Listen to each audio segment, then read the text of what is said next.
मी एक तज्ज्ञ डॉक्टर होते. खूपच केसेस मी हँडल केल्या होत्या. पण आज माझ्याकडे एक अशी केस आली होती जिच्यावर माझ्यासारखाच तुमचाही विश्वास बसणारच नाही. माझं नाव डॉक्टर ममता आहे. तो सोमवारचा दिवस होता. त्या दिवशी एक स्त्री तिच्या 11 वर्षांच्या मुलीसोबत माझ्या हॉस्पिटलमध्ये आली होती. माझी नजर जेव्हा त्या 11 वर्षाच्या मुलीवर पडली तेव्हा मला आश्चर्य वाटलं, कारण त्या मुलीचं पोट खूपच वाढलेलं दिसत होतं. कदाचित ती गरोदर असावी. परंतु मी जेव्हा त्या मुलीकडे नीट बघितलं तेव्हा मला वाटलं की कदाचित तिला काही आजार झाला असेल किंवा तिच्या पोटामध्ये पाणी वाढलं असेल, म्हणूनच पोटाचा घेर वाढला असेल. पण जेव्हा मी त्या मुलीच्या आईकडे बघितलं तेव्हा त्या आईच्या डोळ्यात खूप पाणी होतं. म्हणून मी त्या स्त्रीला विचारलं, काय झालं मावशी, तुम्ही का रडत आहात? मी असं विचारल्यानंतर त्या मुलीच्या आईनं माझ्यासमोर पदर पसरला आणि मला म्हणाली, डॉक्टर मॅडम, आता फक्त तुम्हीच माझी इज्जत वाचवू शकता. आता मला त्या आईकडे बघून लक्षात आलं की नेमका हा काय प्रकार असेल. खरं तर त्या आईची लहान 11 वर्षांची मुलगी ही गरोदर होती आणि ती आई मला त्या मुलीला वाचवायला सांगत होती, समाजापासून लपवायला सांगत होती, जेणेकरून त्यांची इज्जत वाचेल. परंतु मी जेव्हा त्या मुलीकडे बघितलं तेव्हा मला विश्वासच बसत नव्हता. म्हणून मी त्या आईला म्हटलं, थोडा वेळ थांबा तुम्ही, मी या मुलीचा अल्ट्रासाऊंड करते. तेव्हा त्या मुलीच्या आईनं मला म्हटले की डॉक्टर मॅडम, अल्ट्रासाऊंड करायची काहीच गरज नाही, कारण मला माहिती आहे की माझी मुलगी गरोदर आहे. तुम्हाला तिच्या पोटावरून समजत नाही का? तुम्ही तर एक डॉक्टर आहात ना. त्या मुलीच्या आईच्या बोलण्यावर मी रिॲक्ट झाले आणि म्हणाले की असं काही नाही. जरी ही मुलगी गरोदर असेल तरीही मला अल्ट्रासाऊंड करावंच लागेल, तिला चेक करावंच लागेल की तिची तब्येत कशी आहे. आणि मला सांगा, तुमच्या या मुलीसोबत काही अत्याचार झालेला आहे का? मी त्या मुलीकडे बघतच विचारलं. तेव्हा त्या मुलीची आई म्हणाली, नाही मॅडम, मला काहीच माहीत नाही. तुम्ही या मुलीलाच विचारा ना, कारण या मुलीने तर आमचं तोंड काळं करायची काहीच कसर सोडली नाही. त्या मुलीच्या आईनं अतिशय रागानं आपल्या मुलीच्या तोंडाकडे बघत बोलले आणि नंतर परत माझ्यासमोर हात जोडत मला म्हणाली, मॅडम, जर ही गोष्ट या मुलीच्या वडिलांना समजली ना, ते तर तिला जिवंत जमिनीतच गाडून देतील हो. तेव्हा मी आश्चर्याने त्या स्त्रीकडे बघितलं आणि म्हणाले, तुमच्या मुलीचं इतकं मोठं पोट पुढे आले आहे, मग तुमच्या नवऱ्याला समजले कसे नाही? त्यांना तिचं पोट दिसलं नाही का? माझे असे वाक्य ऐकून ती स्त्री तिचे डोळे पुसत म्हणाली, नाही, त्यांना नाही माहीत. ते तर असे समजतात की मुलीच्या पोटात पाणी भरले किंवा तिला काही इन्फेक्शन झाले, म्हणून त्यांनीच मला आज हॉस्पिटलमध्ये तिला घेऊन पाठवले. कारण त्यांना माहिती आहे की आमची मुलगी खूप चांगली, हुशार आहे, खूप आज्ञाकारी आहे. ती जेव्हाही आमच्या गावातील मंदिरात श्लोक मंत्र शिकायला जाते तेव्हा ती सगळ्यांच्या पुढेच असते. तिच्यापेक्षा छोट्या मुलांना सुद्धा ती मंत्र शिकवते, कारण माझ्या मुलीला सगळे मंत्र तोंडपाठ आहेत. माझ्या मुलीवर तर कोणीच असले संशय घेऊच शकत नाही, खास करून तिचे वडील, कारण ते तिला खूप जीव लावतात. आणि आमच्या मुलीचा आताशी वयच काय आहे? ती अजून खूप लहान आहे. तुम्हाला असं वाटत असेल की मी या मुलीची आई आहे म्हणून तिची इतकी प्रशंसा करत आहे, परंतु डॉक्टर मॅडम, मी खरं सांगते आहे की आमची मुलगी खूप चांगली आहे आणि खूप चांगल्या परिसरात राहते. आम्ही आमच्या मुलांना खूप चांगल्या प्रकारे घरात ठेवतो, त्यांना कसल्याच गोष्टींची कमतरता नाही. आणि माझी मुलगी ज्या शाळेत शिक्षण घेण्यासाठी जाते तिथे सुद्धा खूप चांगलं वातावरण आहे. सगळ्या काही गरजेच्या गोष्टी त्यांना वेळेतच मिळतात. माझ्या मुलीसोबत वाईट घडेल असली कुठलीच जागा नाही. पण कसं काय तिच्यासोबत हे झालं ते मलाही समजत नाही. सगळी देवाचीच मर्जी. आता मात्र मी एक डॉक्टर होते. त्या स्त्रीच्या बोलण्यावर मला संशय येऊ लागला. असं कसं होऊ शकतं की जन्मदात्या आईला आपल्या मुलीसोबत काय घडलं ते देखील माहिती नाही आणि तिची 11 वर्षांची मुलगी बिना पुरुषाची गरोदर कशी होऊ शकते बरं? कुणीतरी तर तिच्यावर अत्याचार केलाच असेल ना, तेव्हाच ती गरोदर राहिली, किंवा तिच्या आईने हलगर्जीपणा केला असेल. या आईचाच मुलीकडे नीट लक्ष नसेल. मी जेव्हा असा विचार मनात करतच होते तेव्हा तिची आई माझ्याकडे बघून नजर चोरत होती. तेव्हा मला वाटलं की या मुलीची आई माझ्यापासून काहीतरी लपवत आहे. तिला मला पूर्ण गोष्ट सांगायचीच नाही. तेव्हा खूप विचार करून मी त्या स्त्रीला बोलले की हे बघा, या मुलीची टेस्ट करावीच लागेल, सोनोग्राफी रिपोर्ट काढावाच लागेल, तेव्हाच मला समजेल की तुमच्या मुलीला कितवा महिना सुरू आहे, तिची काय परिस्थिती आहे. त्याशिवाय या केसमध्ये मी काहीच करू शकत नाही. तिच्यावर काय उपचार करावे लागतील हे सुद्धा समजणार नाही. मी असं बोलल्यानंतर ती स्त्री तिच्या मुलीची सोनोग्राफी करण्यासाठी तयार झाली. तिच्या मुलीला मी सोनोग्राफी रूममध्ये घेऊन जायला लागले. तेव्हाच ती स्त्री म्हणाली, डॉक्टर मॅडम, तुमच्यासोबत मी पण आतमध्ये येते. तिच्या बोलण्यावरून मला कळत होते की ती स्त्री तिच्या मुलीसोबत मला एकटीला सोडू शकत नव्हती. कदाचित तिला वाटत असेल की तिची मुलगी माझ्यासोबत काहीतरी बोलेल. मला थोडंसं वेगळंच वाटलं, परंतु मी शांत राहिले, कारण माझं प्रायव्हेट हॉस्पिटल होतं. ही प्रायव्हेट म्हणजेच खाजगी हॉस्पिटलमध्ये लोक असेच त्रास देतात, परंतु सरकारी हॉस्पिटल असेल तर तिथे त्यांचं काहीच चालत नसतं. डॉक्टर जे म्हणतात तेच ते ऐकतात, पण प्रायव्हेट हॉस्पिटलमध्ये ते काहीच ऐकत नाहीत. ही स्त्री सुद्धा तिच्या मुलीसोबत सोनोग्राफी सेंटरमध्ये येऊ इच्छित होती आणि मी सुद्धा तिला थांबवलं नाही. ती माझ्यासोबतच त्या रूममध्ये आली. मी जेव्हा मुलीची सोनोग्राफी करत होते तेव्हा ती स्त्री सुद्धा स्क्रीनवर टक लावून बघत होती आणि बघता बघताच ती मला म्हणाली, डॉक्टर मॅडम, काय वाटतं तुम्हाला, माझ्या मुलीची इज्जत वाचू शकते का? मी देखील थोडी शांत राहिले आणि त्या स्त्रीकडे बघत म्हणाले, हे बघा मावशी, तुम्ही इज्जत आणि बेइज्जत या गोष्टी करूच नका. ही खूप छोटी मुलगी आहे. तिने ज्या गोष्टी केल्याच नाहीत, ज्या गोष्टी अजून या मुलीला माहितीही नाही, त्या तुम्ही तिच्या डोक्यावर का ढकलत आहात? कारण छोट्या मुलींना अशा कामांमध्ये काहीही एक इंटरेस्ट नसतोच. माहिती नाही हे घाणेरडं दुष्कर्म या छोट्या मुलीसोबत कुणी केलं असेल. तुम्हाला तर तुमच्या मुलीची काळजी घ्यायला हवी होती. तुमच्या मुलीच्या आसपास कोण राहतं हे बघायला हवं. तुम्ही तुमच्या मुलीवर नीट लक्ष ठेवायला हवं की तुमची मुलगी कुणाला भेटते किंवा कुणासोबत नेहमीच बोलत असते, ती काय करते, कुठे जाते, कुठून येते, कुणासोबत खेळते, तिच्यासोबत कोण असतं, ह्या सगळ्याच गोष्टींकडे लक्ष द्यावे लागेल. पण त्याबरोबरच सगळ्यात अगोदर आता तुम्हाला तुमच्या मुलीची काळजीच घ्यावी लागेल.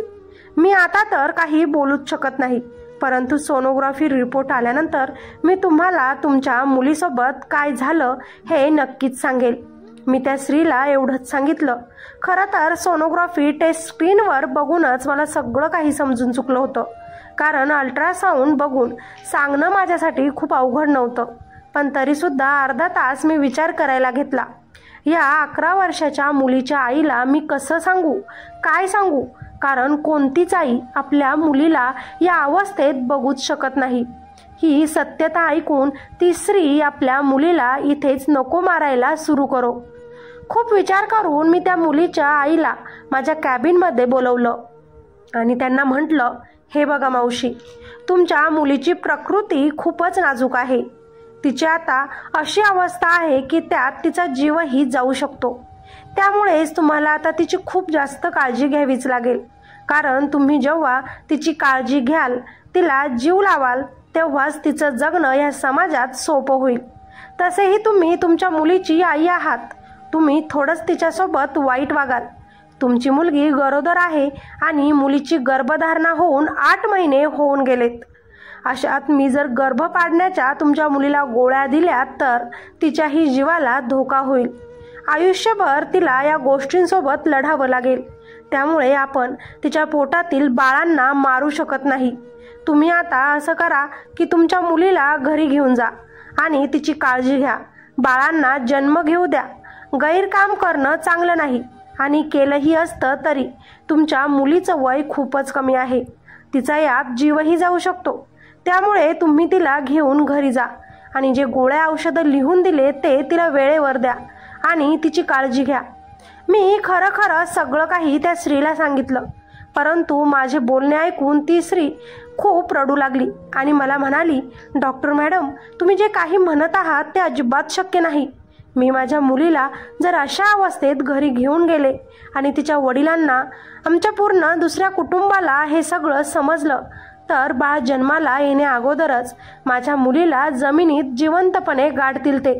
मला तुम्हीच सांगा, तुम्ही जर माझ्या जागेवर असत्या, तुमची ही मुलगी जर गरोदर असती, तर तुमचा नवरा तिला माफ करेल का? खास करून तुम्हाला माफ करेल का? कारण मुलांसोबत काहीही झालं तर त्याचा आरोप मात्र फक्त आईवरच लागतो. प्रश्न तर त्या आईच्या संस्कारांवरच उठवले जातात. त्यामुळे मी आता काय करू? मी माझ्या मुलीला अशा अवस्थेत घरी घेऊन जाऊ शकत नाही. मी माझ्या मुलीला माझ्या डोळ्यांसमोर मरतानाही बघू शकणार नाही. म्हणून प्लीज डॉक्टर मॅडम, तुम्ही काहीतरी उपाय सांगा, नाहीतर मला माझ्या मुलीला कायमचं गमवावे लागेल. त्या स्त्रीच्या मनातील आपल्या मुलीबद्दलचं प्रेम, आपुलकी बघून मी चकित झाले. ती स्त्री असं कसं बोलू शकत होती? त्या मुलीला सगळ्यात जास्त आता तिचीच तर गरज होती. त्या आईशिवाय त्या मुलीला आता दुसरं कोण होतं? मी मनात विचार करतच होते की ती स्त्री मला म्हणाली, हे बघा मॅडम, मला दुसरं काहीच सांगू नका. तुम्ही लवकरच माझ्या मुलीवर उपचार करा, तिचा गर्भपात करा. अशीही ती मृत्यूच्या जवळच आहे आणि तशीही. तर तुमच्याकडून हे होणार नसेल तर काहीतरी दुसरा उपाय तरी सांगा. त्या 11 वर्षाच्या मुलीची आई माझ्याजवळ विनवणी करत होती आणि रडत होती. ती रडताना बघून आणि त्या निरागस मुलीला बघून मी त्या स्त्रीला म्हणाले, जर तुमची मुलगी माझ्याजवळ आमच्याच हॉस्पिटलमध्ये तिची डिलिव्हरी होईपर्यंत ठेवली तर तुम्हाला चालेल का? तिची डिलिव्हरी झाल्यानंतर तुम्ही तिला घेऊन जाऊ शकता. माझ्या अशा बोलण्यावर त्या स्त्रीला खूप आनंद झाला आणि लगेच ती म्हणाली, हो, आपण असंच करू. मी माझ्या नवऱ्याला सांगून देईन की आपली मुलगी काही दिवस माझ्या बहिणीच्या घरी गेली आहे आणि माझ्या बहिणींनाही याबद्दल मी सगळं सांगितलेलं आहे. त्या नक्कीच यात माझी मदत करतील. डॉक्टर मॅडम, तुम्ही देवासारखे धावून आलात, पण या गोष्टीसाठी तुम्ही आता माझ्याकडून किती पैसे घ्याल ते सांगा. ती स्त्री लाचार होती, आजारीही दिसत होती आणि आपल्या मुलीसाठी मजबूर देखील होती आणि तिच्या मुलीसाठी खूप टेन्शनमध्येही होती. म्हणून मी त्या स्त्रीकडे बघून तिला म्हणाले, हे बघा, तुम्ही काळजी करू नका. मला तुमच्याकडून या बदल्यात काहीही पैसे नको. मला तर तुमच्या ह्या मुलीची दया आली आणि म्हणूनच इतकी मोठी रिस्क मी घेत आहे. तसेही रात्री माझ्या क्लिनिकवर जास्त गर्दी नसते, म्हणून मी तिची जास्त काळजी घेऊ शकते. संध्याकाळी तिला माझ्यासोबत घरी घेऊन जाईन. तुम्हाला जर माझ्यावर विश्वास असेल तरच तुम्ही तुमच्या मुलीला माझ्याजवळ इथेच सोडून जा. माझे बोलणे ऐकून त्या स्त्रीच्या जीवात जीव आला. तिलाही हेच लागत असावं, कारण ती आधीच खूप जास्त काळजीत दिसत होती. ठीक आहे म्हणत ती स्त्री तिच्या मुलीला माझ्याजवळ सोडून निघून गेली. ती मुलगी खूपच विचलित दिसत होती. आपली आई आपल्याला सोडून गेली त्यामुळे ती नर्वस देखील होती. म्हणून मी त्या मुलीच्या जवळ गेले आणि तिच्या डोक्यावरून हात फिरवत तिला विचारलं, बेटा, तू स्कूलमध्ये जातेस का? तेव्हा तिने मला सगळंच सांगितलं. मला संशय होता की त्या मुलीसोबत तिच्या शाळेत किंवा व्हॅन ड्रायव्हर किंवा बस ड्रायव्हर यांनी सुद्धा मुलीसोबत काहीतरी वाईट कृत्य केलं असावं आणि त्याची शिक्षा आज तिला गर्भधारणा होऊन मिळत आहे. परंतु असे काहीच नव्हते. त्या मुलीनं त्यांच्याबद्दल काहीच संशय व्यक्त केला नाही. त्यातली त्यात ती मुलगी घाबरलेली देखील दिसत नव्हती. तिच्या मनामध्ये असे काहीच विचार असतील असेही तिच्याकडे बघून वाटत नव्हतं. कदाचित तिला तर काही माहीतच नसावे की तिच्यासोबत काय झाले, कधी झाले आणि कुणी केले. ती 11 वर्षांची मुलगी आपल्या पोटावर हात ठेवत मला अगदी निरागसतेनं विचारू लागली की डॉक्टर दीदी, खरंच मला देखील बाळ होणार?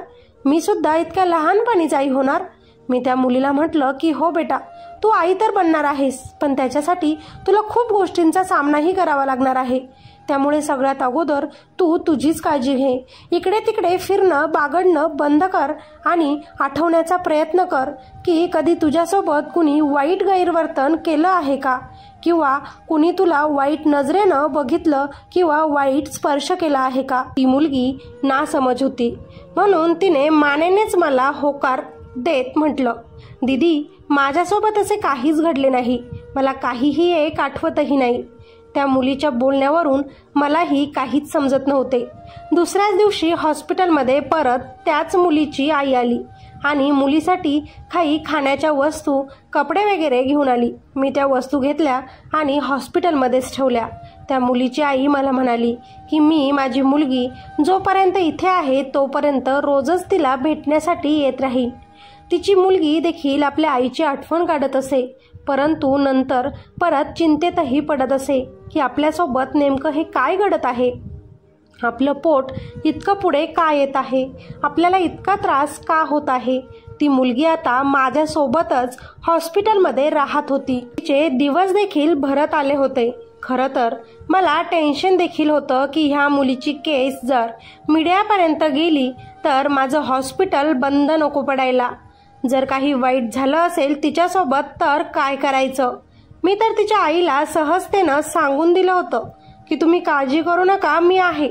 तुमच्या मुलीची ही केस माझ्या हातात आहे, त्यामुळे मी तुमच्या मुलीचं जीवन नक्कीच वाचवेन.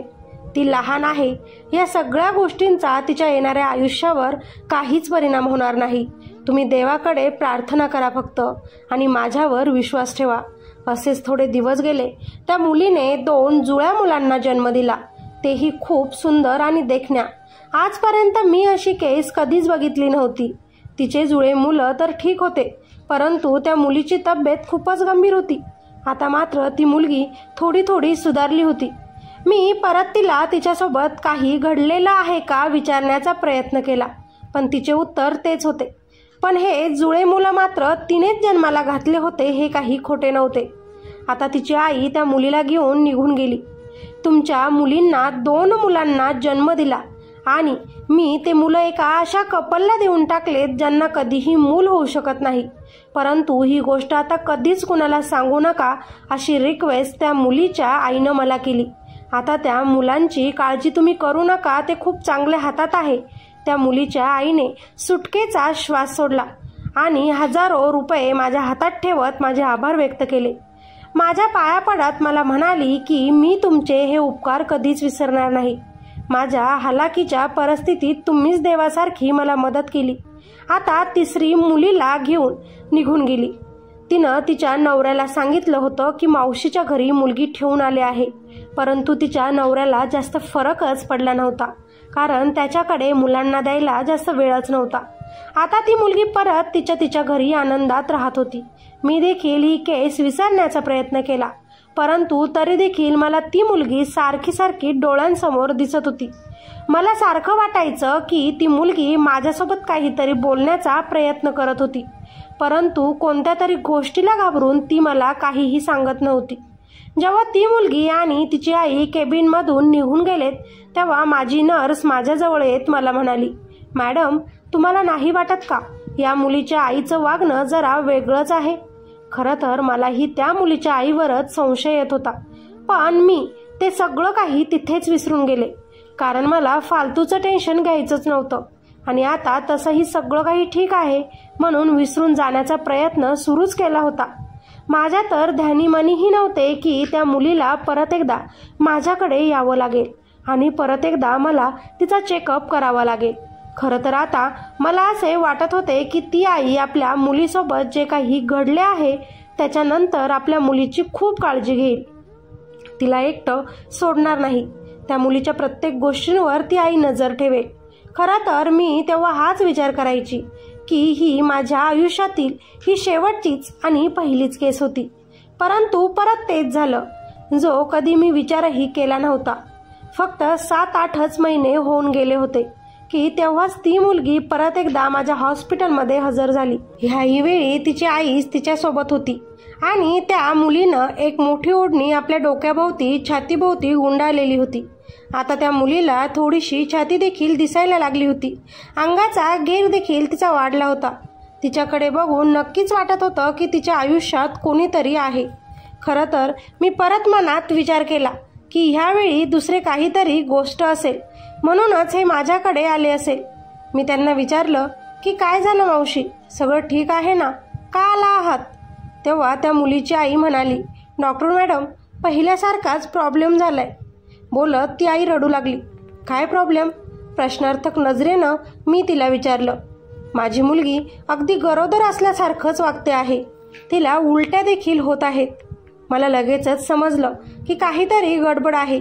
त्या 11 वर्षाच्या मुलीसोबत परत एकदा तेच दुष्कर्म कोणीतरी केलं आहे.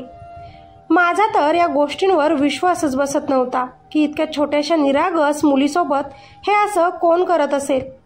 तिला इतक्या छोट्याशा वयात किती कठीण गोष्टींचा सामना करावा लागत आहे आणि दुसरीकडे तिच्या आईला या गोष्टींबद्दल काहीच माहिती कसे नाही त्या मुलीला काही याबद्दल माहिती आहे। आता मात्र मी त्या मुलीच्या आईवरच रागवले आणि त्यांना म्हणू लागले, तुम्ही तर म्हटले होते की तुमच्या मुलीच्या आयुष्यात असा कोणीच व्यक्ती नाही तिच्या आजूबाजूला असे कोणी आहेत जे तिच्यासोबत असे कृत्य करू शकता। मग तुमची मुलगी कुणापासून वारंवार गरोदर राहत आहे? कशी आई आहात तुम्ही? साधं मुलीकडे लक्षही देता येत नाही। माझ्या अशा बोलण्यावर ती आई परत रडू लागली आणि म्हणाली, डॉक्टर मॅडम, मी खरं बोलत आहे। माझ्या मुलीच्या आयुष्यात कोणीच पुरुष नाही, न तिच्या आजूबाजूला कोणी असा आहे जो तिचा फायदा घेईल। इथे माझेच पाय अजूनही थरथर करत आहेत जेव्हा मला समजलं की माझी मुलगी पुन्हा गरोदर आहे। म्हणूनच मी तिला तुमच्याकडेच घेऊन आले आहे। मी जो मनात विचार करत आहे ते तुम्ही टेस्ट करून सांगा की खरंच माझी मुलगी गरोदर आहे का, कारण मी सगळ्यात अगोदर तिला इथेच तुमच्याकडे घेऊन आले, कारण तिच्याबद्दल तुम्हाला सगळं काही अगोदरच माहीत होतं। त्यामुळे दुसरीकडे इज्जत जायच्या भीतीनं मी गेलेच नाही। त्यामुळे तुम्हीच आता काहीतरी करा। देव करो मी जो विचार करत आहे ते सगळं खोटं असावं।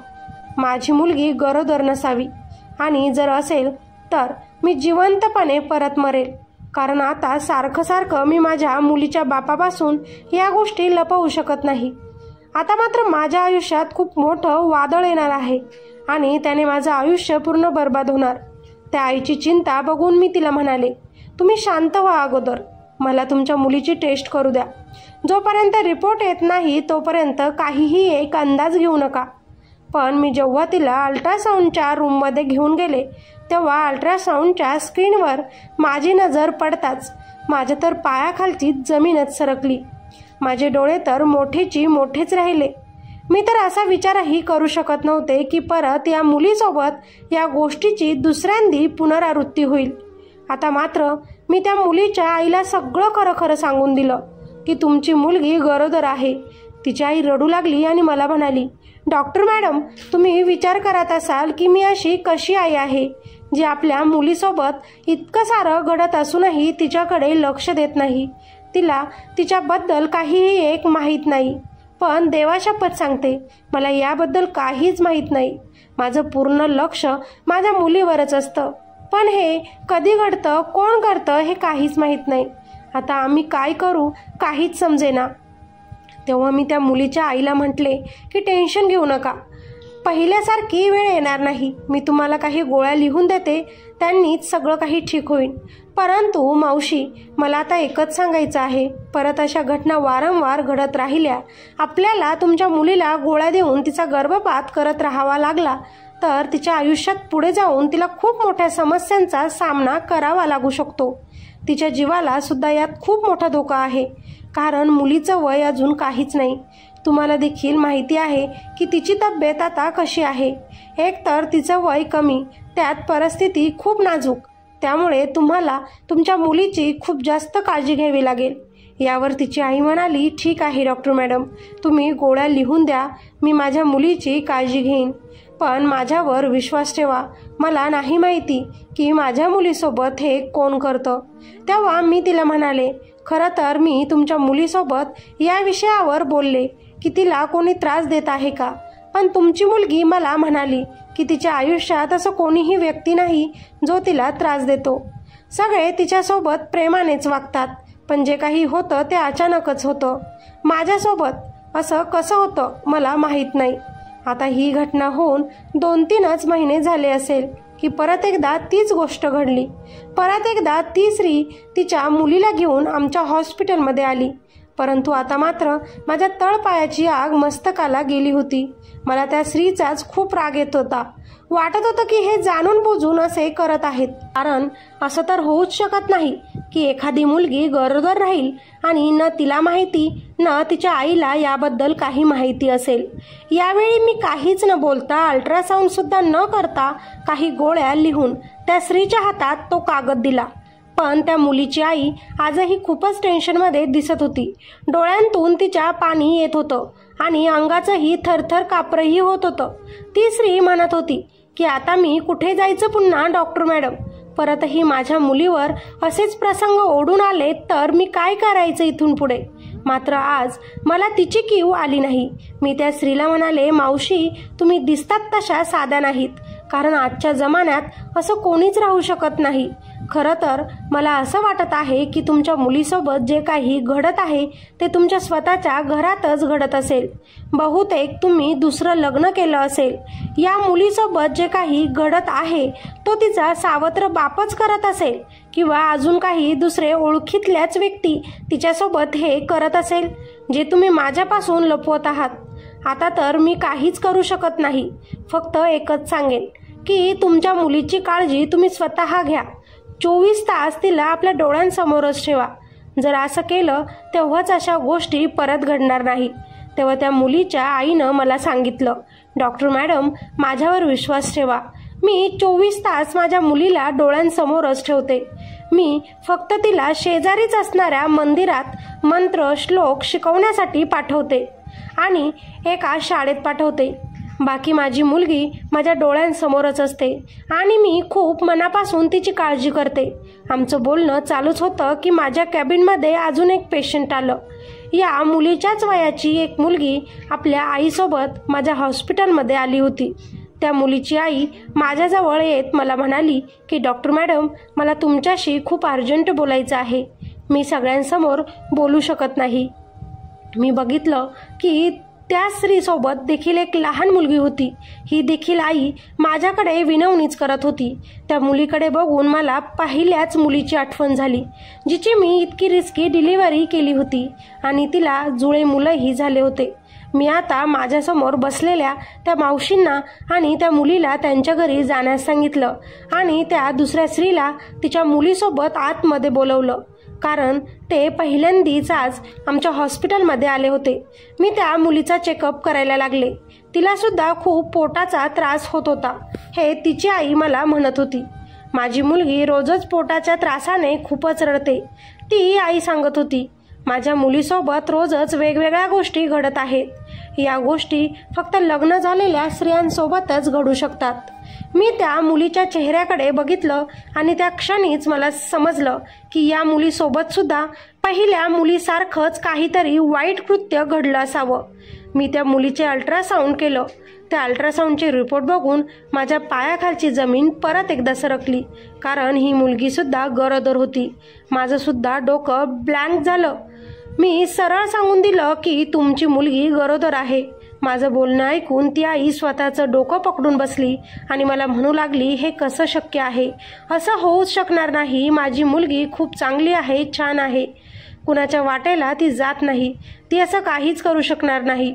तेव्हा त्या स्त्रीला मी माझ्याकडे आलेल्या पहिल्या मुलीच्या केसबद्दल सगळं सांगितलं. आता ती आई सुद्धा खूप घाबरली. परंतु आता या केस वारंवार आपल्याकडे येत आहेत. इतक्या निरागस लहान मुलींसोबत इतकं घाणेरडं वाईट कृत्य होत आहे हा विचार करूनच मला राहावलंच गेलं नाही. मी डायरेक्टच पोलीस स्टेशनमध्ये गेले आणि त्या मुलींबद्दल तिथे असणाऱ्या पोलिसांना सगळं सांगितलं. बदनामीच्या नावामुळे कुणीच पोलिसांकडे असे गुन्हे दाखल करत नाही किंवा घेऊन जात नाहीत. परंतु मला काळजी होती तर त्या लहान मुलींसारख्याच इतर दुसऱ्या लहान मुलींची. म्हणून हे प्रकरण दाबण्यापेक्षा मी ते उघड केलं आणि सत्य लोकांपर्यंत पोहोचवण्याचा प्रयत्न केला. परंतु त्या पोलीस चौकीत एक पोलीस कॉन्स्टेबल खूपच चांगला होता. त्याने माझं सगळं काही म्हणणं ऐकून घेतलं आणि कसून चौकशी करायला सुरूही केलं. त्याने एक टीम तयार केली आणि त्या मुलीच्या शाळेत साध्या गणवेशात ही पोलिसांची टीम जाऊन पोहोचली. तेव्हा त्या पोलिसांना समजलं की या दोन्ही मुली एकाच गल्लीत राहतात, एकाच गावात राहतात आणि एकाच शाळेत जातात. तेव्हा आता पोलिसांनी शाळेत चौकशी केली तर शाळेबद्दल काहीही एक वाईट पोलिसांच्या हाती लागलं नाही. व्हॅन, बस ड्रायव्हरसोबत सुद्धा चर्चा केली तेव्हा देखील काहीच वाईट समोर आलं नाही. आता मात्र पोलिसांकडे एकच पर्याय होता.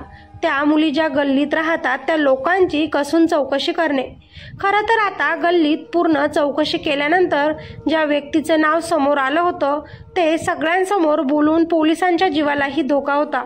गावातच एका मंदिरात एक पंडितजी राहत होते, जे देवाची मनोभावे सेवा करायचे, सगळ्यांना त्यांचे भविष्य सांगायचे आणि लोकसुद्धा त्यांची प्रचंड मोठ्या प्रमाणात सेवा करायचे. आजारी लोकांना तो पंडित बराही करायचा. तो पंडित 10 वर्षांपासून तिथेच सेवा करत होता. मुलं मुली आजारी पडले तर हा पंडित त्यांना आयुर्वेदिक औषधे देऊन बराही करायचा. मंदिराला लागूनच एका घरामध्ये तो राहत होता. नेहमीच देवांचे फोटो हातात घेऊन लोकांना भविष्य सांगायचा, देवा ब्राह्मणांचा ज्ञान द्यायचा, मंत्र श्लोक म्हणायचा. त्याच्यामुळे त्याच्यावर कोणीही संशय घेणं पॉसिबलच नव्हतं. सगळ्यांचा त्याच्यावर डोळे झाकून विश्वास होता, कारण लहान लहान मुलांना तो पंडित मंत्र श्लोक कविता पोथी पुराण अगदी सोप्या भाषेत शिकवायचा. त्यांच्या पालकांकडून तो कधीच पैसे देखील घ्यायचा नाही. त्या पंडितचा एका परिवार देखील होता, 2 मुलं आणि 1 बायको. त्या पंडितची बायको 3 वर्षांपूर्वी मंदिरात सगळ्या मुलांना पोथी पुराणं सांगायची, देवा ब्राह्मणांच्या गोष्टीही सांगायची, मंत्रपाठ करायला सांगायची आणि शिकवायची. परंतु 3 वर्षांपूर्वी ती कुठेतरी तिच्या प्रियकरासोबत पळून गेली. आपल्या मुलांना घेऊन असे पंडितनं पूर्ण गावकऱ्यांना सांगितलं. आपल्या बायकोने आपल्याला धोका दिला. तिचा दुसऱ्या पुरुषांसोबत संबंध होता. त्याच पुरुषासोबत माझी बायको रात्रीची पळून गेली आपले मुलं घेऊन, असा आरोप त्या पंडितनं आपल्या बायकोवर लावला होता. मग काय, पंडितची सगळ्यांनाच कीव यायला लागली. पूर्ण गावातील स्त्रिया त्या पंडितला जेवण द्यायच्या, सगळे त्याच्या पुढे पुढे करायचे. आपले मुलं मुली त्या पंडितमुळे संस्कार घेऊन पुढे जात आहे असे सगळ्यांनाच वाटायचे. आणि पंडितची बायको ज्या मुलींना शिकवायची त्यांना देखील आता शिकवायला सुरुवात पंडितनं केली होती. हा पंडित त्या मुलींना जेव्हा शिकवायचा तेव्हा त्यांना खाण्यासाठी प्रसाद द्यायचा. त्यात त्यानं काहीतरी नशेली पदार्थ मिळवलेले असायचे. त्या मुली तो प्रसाद खाऊन बेशुद्ध पडायच्या आणि हा पंडित त्यांच्यासोबत असले घाणेरडे कृत्य करायचा, ज्याबद्दल बाहेर कुणालाच काहीच माहिती नव्हतं. जी मुलगी त्याला आवडायची तिच्यासोबतच तो असले प्रकार करायचा. अशा प्रत्येक मुलींसोबत त्यानं हेच केलं होतं. मोठ्या मुलींसोबत तो असे करत नव्हता. 10 ते 11-12 वर्षांच्या मुलींसोबतच तो बेशुद्ध अवस्थेत असं करत असे, कारण त्या गरोदर होणार नाही, आपल्यावर काहीही एक आरोप लागणार नाही असेच त्याला वाटत होते. परंतु आता 11-12 वर्षांच्या मुली देखील वयात यायला सुरू होतात आणि त्यामुळेच या मुली देखील गर्भवती राहतात. पोलिसांनी पंडितच्या घराची पूर्ण तपासणी केली तेव्हा त्या घरामध्ये त्यांना खूपच नशेच्या गोष्टी मिळाल्या. आता मात्र पोलिसांनी लगेचच त्या पंडितला अटक केली आणि जेलमध्ये नेलं. पोलिसी रुबाब पोलिसांनी त्याला दाखवला आणि त्या पंडितनं आपल्या तोंडाने सगळं काही खरं खरं कबूलही केलं. आजपर्यंत त्या गावातील अशा कित्येक लहान मुलींवर त्यानं मिठाई खाऊ घालून असे अत्याचार केले होते.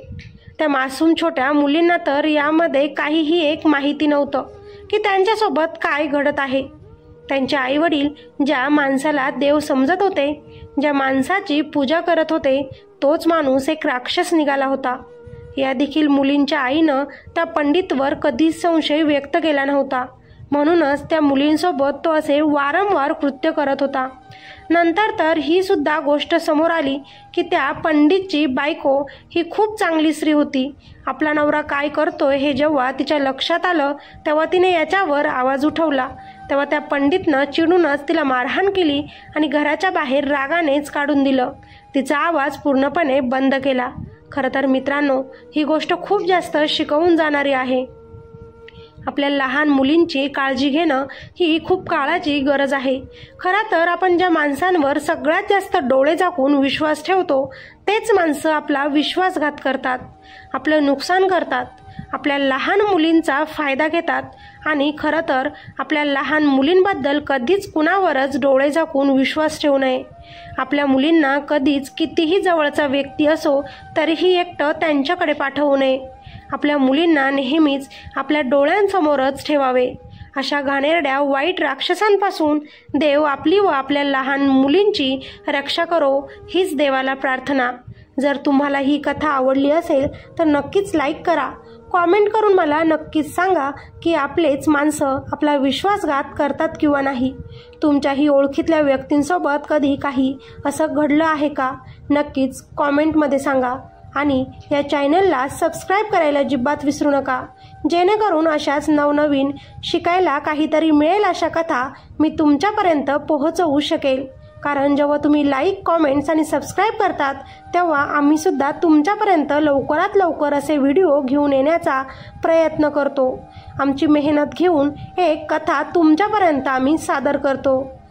चला तर मग भेटूया नेक्स्ट व्हिडिओमध्ये. तोपर्यंत धन्यवाद.